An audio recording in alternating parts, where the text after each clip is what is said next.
どうも、超人宗です。渓流にやってきました。ついにね、これ福岡県の遊漁承認証年検ですね。今年の9月30日までこれで福岡県内の漁業権のある河川でヤマメを狙うことができます。今まで漁業権のない形でやってたんですけどね、なかなか魚がいないんで、漁業権のある渓流でやってみようということになったんですけど、さっきちょっと他の人と話したんですけど、この辺の川も全然釣れないみたいですね。今年はなんかあまり良くないらしいです。せっかくお金払って年券買ったのに釣れなかったらがっかりですね。まあとりあえずやってみます。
ヒット。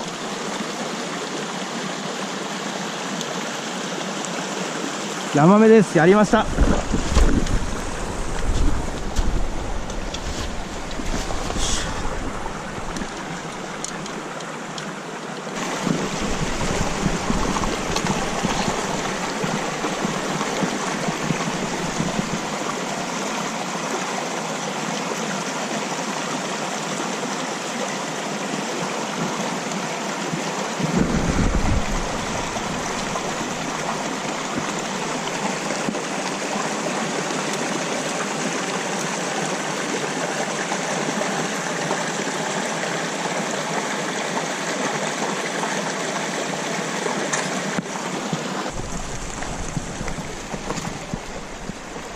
やりました。ヤマメです。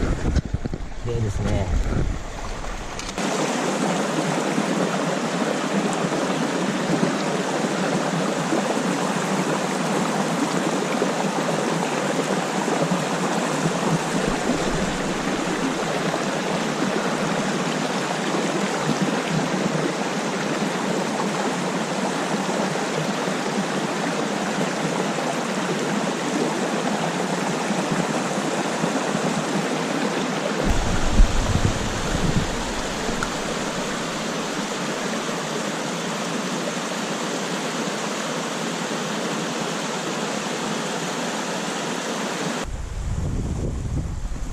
イノシシの足跡がある。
残念ながら強制的に終了です。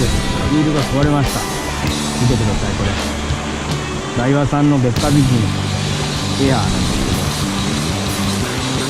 ど、買って半年使用4回、わずか4回目でこの状態です。まあしゃあないか。